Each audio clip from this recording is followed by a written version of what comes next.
Magandang panahon sa ating lahat, mga kaibigan. At sa lahat na nanonood sa ating palatuntunang Don Robert Ramiro Live.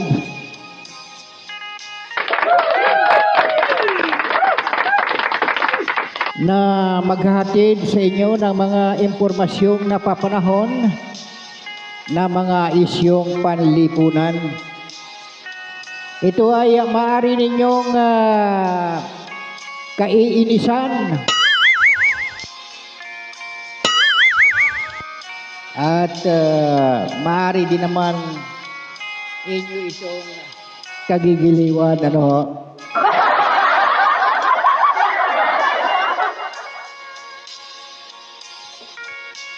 sapagkat babatikusin natin sa palatuntunang ito ang mga tiwaling lingkod ng bayan.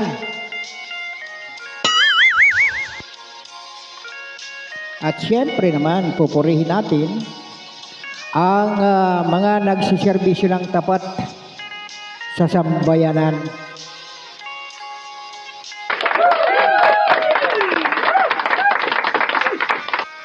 Wala tayong sisinuhin at wala tayong papaboran o kikilingan sa mga karakter na napapaloob sa daloy ng mga impormasyon sa programang ito.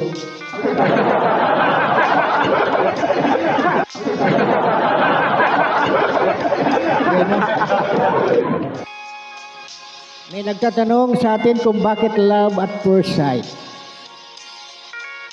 Ang background music natin, ibig lamang sabihin mga katutot, mga kaibigan, ay mayroong pagmamahal. Ang bawat puna at papuri na inyong maririnig habang pinapanood ninyo ang videong ito na pinatutungkol sa mga masasagasaan sa pagtalakay natin sa isyu ngayong umaga, sapagkat aalamin natin sa palatuntunang ito, mga kaibigan, kung bakit nagkaroon ng Oil Regulation Law o RA 8479 na ngayon ay gusto ni Senate President Tito Soto na i-repeal o ibasura o kaya naman amyendahan. Dahil nabusisi sa nangyaring pagdinig sa Senate Protect Committee na unfair, hindi makatarungan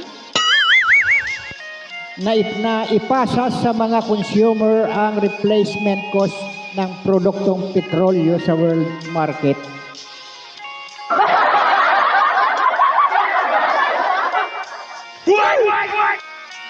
Na dapat ang mga oil companies ang magpasan sa gastos sa karagdagang supply nilang langis.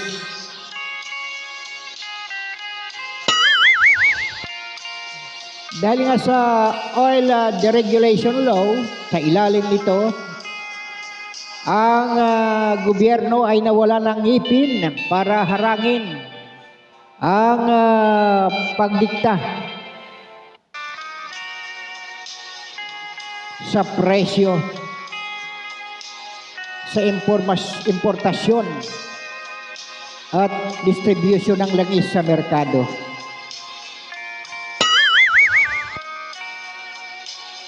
Kaya nagpanukala si Senador Tito Soto na siyang Senate President na i-repeal o ibasura o kaya ay amyendahan ang Oil Deregulation Law para maibalik sa gobyerno ang pangangasiwa sa produktong petrolyo.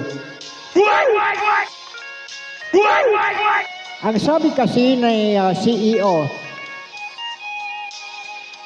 ng San Miguel Corporation na si RSA, si Senyor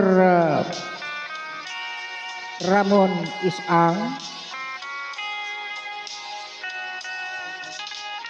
ay kanyang ibibigay ang Petron kung bibilhin ng gobyerno.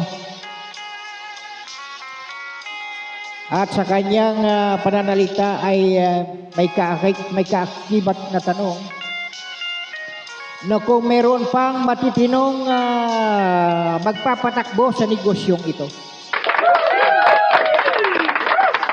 Ito na, Madam Vilma Cabantog Garay, ang municipal veterinary ng munisipyo ng Maramag, Bukidnon. Ihanda mo na, batchmate. Kabats ko ito nung high school ako sa Bukidnon National School of Home Industry. Handa mo na ang hiringgilya dahil it's time to do your job.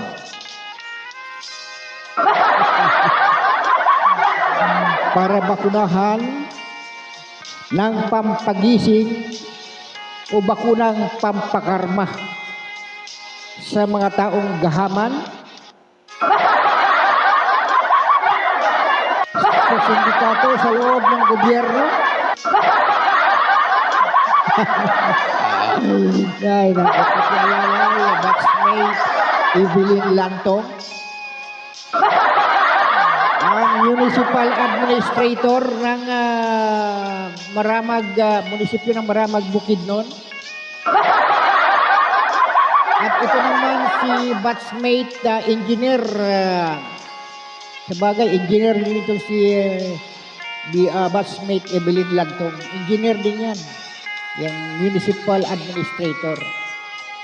At si engineer Jimmy Apostol, gumagamit kasi ito ng sasakyan Okay, engineer Apostol, sakyan mo na lang ang programang ito.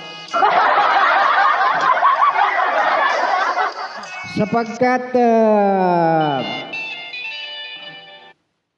bibigyan natin ng paliwanag ang rason kung bakit nagkaroon ng Republic Act 8479. Aalimin natin dito, batchmate Vilma Cabantog Garay. Itong oil deregulation law na gustong ipabasura ni House o ni Senate President Tito Soto, ang RA 8479.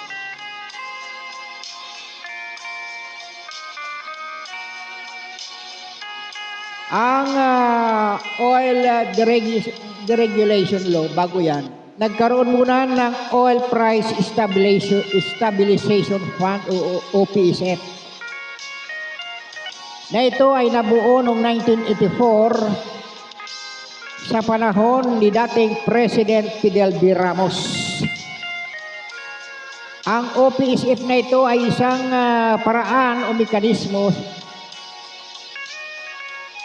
o ika nga'y pondo nasasagasa o ika nga ay sasangga o kaya ay pantapal sa pagtaas ng presyo ng langis sa world market. Kung mataas ang presyo sa world market, dito nagpapa-reimburse itong mga dambuhalang kumpanya ng langis. Naintindihan ninyo mga oil companies? Nasa panahon ng OPSF, dito kayo kumukuha ng pondo para dagdag gastos para bilhin ang langis para makasustine at mapatakbo ang negosyo o kaya ang operasyon ng mga negosyo sa ating bansa. At kapag mababa naman ang presyo sa world market, meron niyang tax sa langis na naiipon. At dito pinupuno ang mabayad ng yung bayad ng mga motorista. Yung kanilang langis o yung kanyang yung buwis nito sa langis ay Dito kinukuha yung pambayad doon sa replacement. Ano ha? Pero ngayon, taliwas ngayon mga kaibigan, bakit? Sa halip na sa gobyerno ninyo kunin ang replacement cost na pambili ng karagdagang langis ay ipinapasa ninyo sa taong bayan.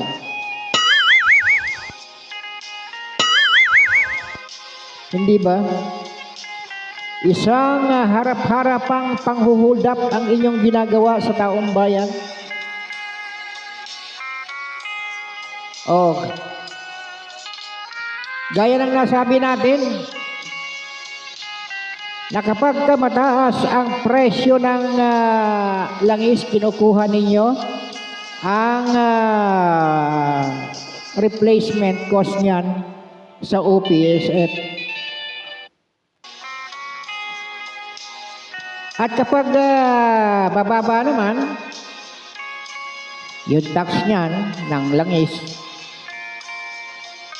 yan ang nagagamit, reserba. Yan ang mga binabayad ng motorista. Kaya pagdating kaya noong dumating na yung dekada ng 1990, panahon pa rin ni dating President Fidel B. Ramos, milyon-milyon na ang naging utang ng gobyerno. Utang na loob. Bakit nagkaganon? Nalugi ika nga. Yung OPSF na wala na ng pondo. Saan na napunta? Sapagkat hindi na nabayaran yung milyon-milyong utang ng gobyerno sa mga kumpanya ng langis. At dahil dyan mga kaibigan, ang gobyerno na di sinsanay nagdidikta ng langis sa merkado ay nagkaroon ng political decision. Nagkaroon sila ng pag-uusap tungkol diyan sapagkat milyon-milyon ng utang, ano dapat nilang gawin?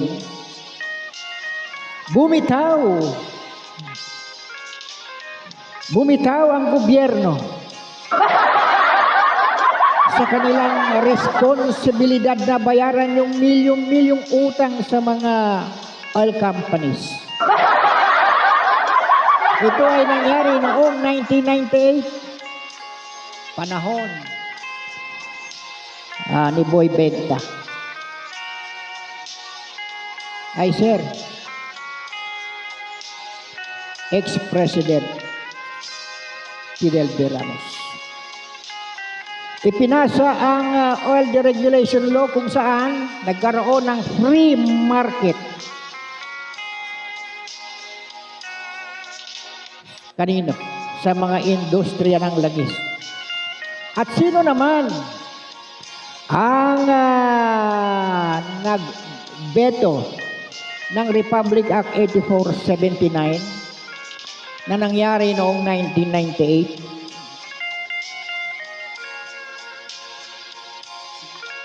Madam Vilma Cabantugaray, kaya mo bang bakunahan si dating President Fidel B. Ramos?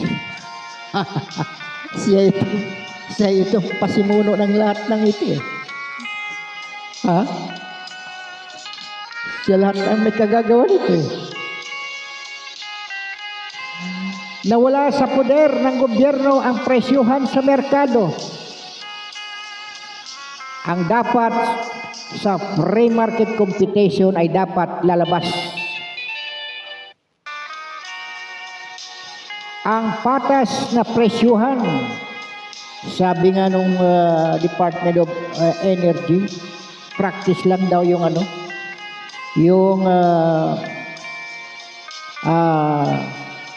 pag-replenish nung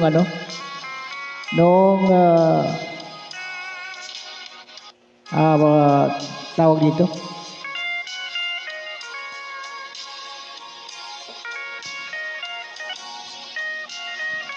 nako, Dapat magkaroon daw ng ng patas na presyuhan. Ang gobyerno ay meron pa namang natitirang kaunting natitirang kapangyarihan para sa regulasyon ng langis na bawal ang mga kartel para dayain o magkotsabahan. Yan dapat sa inyo. Nagigil ako sa inyo. Malalaking kumpanya ng langis na kumikita ng bilyong-bilyong piso. Ito sa inyo.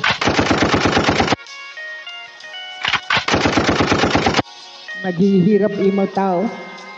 Ang taong bayan naghirap dahil sa presyo ng langis. Sa paulit-ulit na lamang ang pag-aangkat, yung inaangkat ninyo. Sa mura ang pangpresyo ay binibenta ninyo ng halos triple ang halaga. Ito sa inyo. Yan ba? Ang katwiran ng mga kumpanya ng langis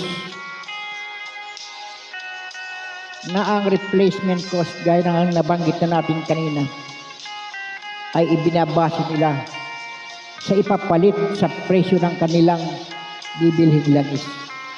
Kung hindi ba naman tinamaan kayo ng ulo?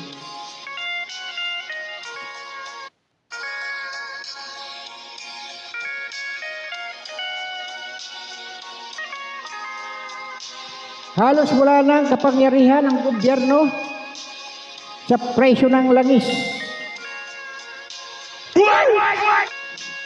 Bakit? Dahil nga sa RA 8479 na gustong ibasura ni Senate President Tito Soto. Congrats! Tito Sen, ito ay ang kukulapulan ng papuri. Ito ang para sa iyo. Kaya lang ang tanong, magagawa mo pa kaya? Magagawa pa yan, maritil ang batas na yan, maalis kaya? Sapagkat may nagsabi na si RSA na kung meron pang natitirang matitinong tao ng gobyerno na magpatakbo ng matino sa kumpanya ng langis na ito, yung Petron, meron pa kaya? Ay kung sa panahon ni dating Pangulong Fidel V. Ramos hindi na patino, nalugi ng milyon-milyon nang dahil diyan sa OPSF na yan. Ngayon pa kaya nasandamakmak ang nakawan sa gobyerno? Hindi yan. Ito ang dapat sa inyo. Ito. Anak ng baka. Patino pa kaya yan?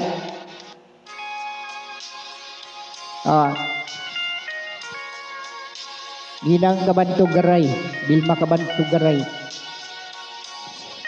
Dapat yan, bakunahan mo yung mga yan ng bakunang pampakarma.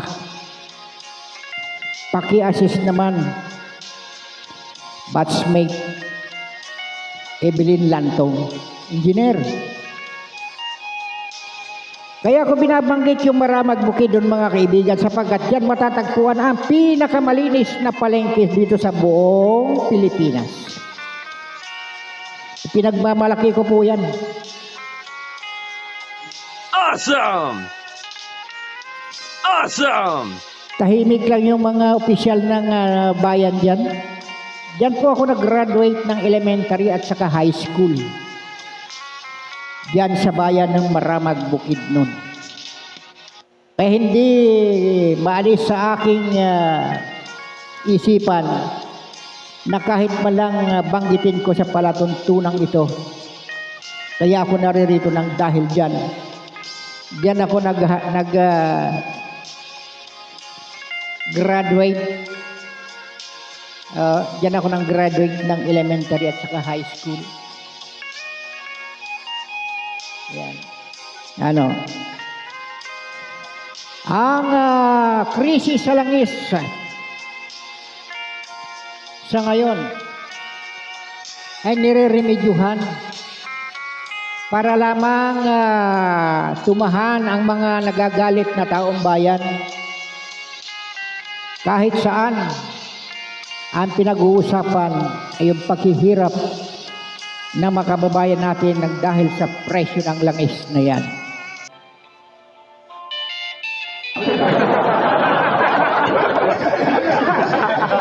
May gana ka pang tumawa. Etong sa'yo. Kaya ano ang ginawa ng Presidente ng Republika ng Pilipinas? Para pakalmahin ang taong bayan, mga kaibigan, naglagda ng mga batas ang Presidente. Ang Executive Order 110 at RA 2016. At pagbibigay ng ayuda sa mga vulnerable sector.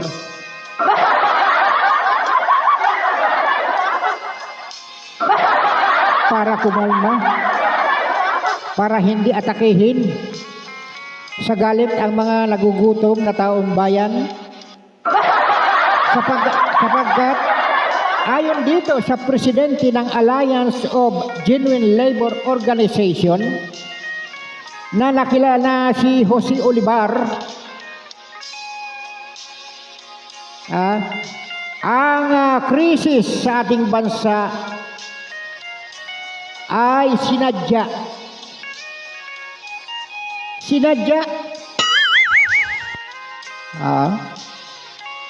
sa pamamagitan ng kutsabahan para sa mga kutsabador.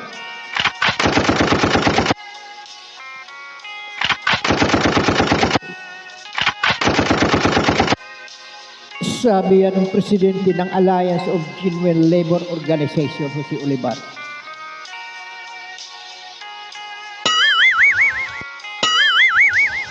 Pinasisikat pa ng mga itinuturing na mga nasa likod ng oil scam na yan, itinuturing nilang oil scam, ang sinasadyang krisis sa langis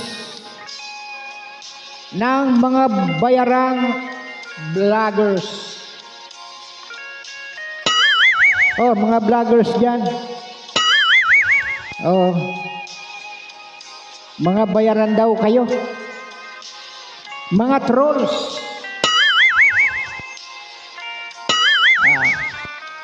Meron bang involved dito na na bayarang media? Meron ba? May tumatanggap din ba ng palangis? Sapagkat nangangamba na itong si Mr. Olivar, sapagkat siya ay sumusuporta sa ginagawang nationwide transport strike na hindi lamang nangyayari dito sa Metro Manila na pinangungunahan ng mga transport groups, ang Piston, Manibela at iba't ibang transport organization. Hindi lamang sa Metro Manila, maging nationwide na ito. Iintayin pa ba ng gobyernong ito na magkaroon ng chaos? Ang sabi kasi ng ating Pangulo ng Republika ng Pilipinas sa kanyang statement, habang may Pilipinong nangangailangan ng tulong, patuloy kaming magsusumikap na ipaabot ito. Hindi kami titigil sa pagkilos hanggang maramdaman ito ng bawat Pilipino. Ramdam na ng mga Pilipino ang taas ng bilihin, Mr. President. Ramdam na ng mga Pilipino ang kakapusan ng pagkain, Mr. President. Ramdam na ng mga Pilipino ang pagtaas ng presyo, Mr. President. Marami na ngayon ang mga adik sa droga, Mr. President. Ang dami na rin ngayon ng mga magnanakaw sa gobyerno, Mr. President. Ramdam po namin ito. Ramdam. Ang sanggol, magiging sanggol na isisilang pa lamang, mga kaibigan, Mr. President. Pag nagkaroon na ng pakiramdam ito tungkol dyan sa mga kapirahan na yan, sa mga utang-utang at panggaganso, kakutsabahan, nang dahil sa pagnanakaw, may utang na kaagad na kanyang babayaran. Wala pang trabaho. Nasa kandungan pa lang ng kanyang ina. May utang na kaagad. Yan ang nararamdaman, Mr. President. Yan ba'y nararamdaman mo rin? Hindi ko basta-basta babanggitin ito ng basta-basta na lamang sapagkat ito ang iyong sinabi. Lahabang ang merong mga Pilipinong nangangailangan ng tulong ay patuloy kaming magsusumikap na ipaabot ito. Ano yung tulong na yan? Ang pagtaas ng presyo ng mga pangunahing bilihin na sa inyong pagkilos hanggang sa maramdaman ito ng bawat tahanan ng mga Pilipino. Ito ba ang iiwan mong ligasiya habang ikaw ay Pangulo ng Republika ng Pilipinas? Kailan ka pa kaya babangon sa pagkakadapa? At huwag naman sana hanggang sa huling petsa ng iyong panunungkulan sa Republika ng Pilipinas bilang Pangulo,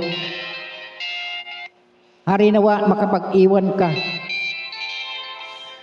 ng alaala sa mga Pilipino ng isang mabuting halimbawa